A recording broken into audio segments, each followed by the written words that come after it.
Kol kas jie visiškai neprisidėjo prie mūsų komandos, todėl manau, kad neprisidės ir ateityje. Kad ir kaip ten būtų, prieš ją man balsuoti lengviausia.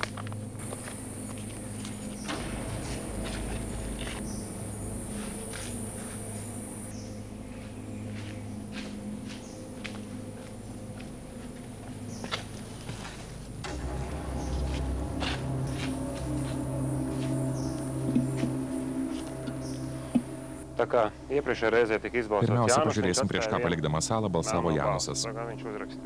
Prieš Rimą.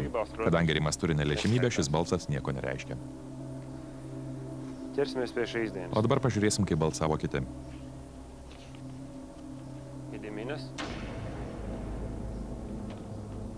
Madara. Andris.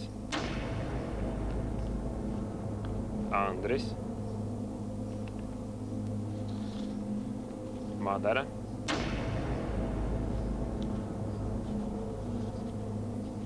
Gediminas.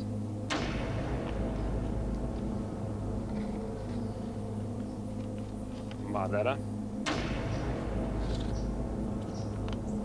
Gediminas.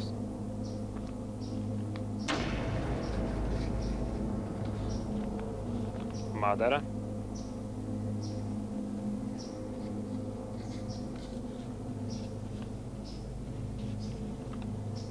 Madara.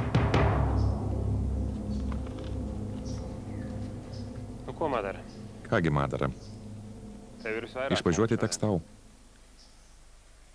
Turėsi dar palikti juodąją žymę kitam balsavimui.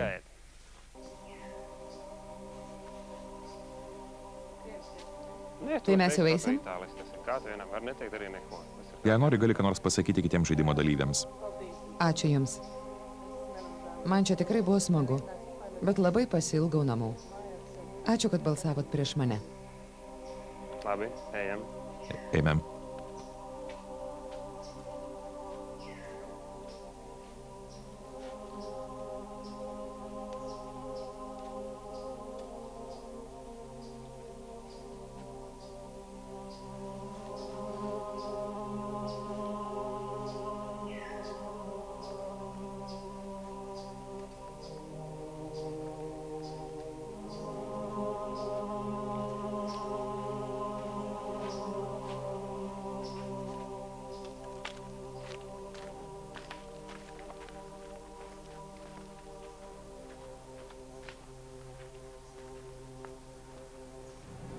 Aš atvirai pasakius, kaip žmogus esu nusivylęs. Jinai pradėjo negalvot, ką daro. Aš tikiuosi, kad mano to bus geriau, ką aš padariau šiandien. Tikrai prisipažįstu, buvau suerzintas tokio pareiškimo. Iš pradžių jinai sakė, kad padarė klaidą, paskui jinai sakė, kad padarė tai specialiai. Šiandieninis Ugnės poelgis, nežinau, tiesiog prašosi, kad išreikštum požiūrį.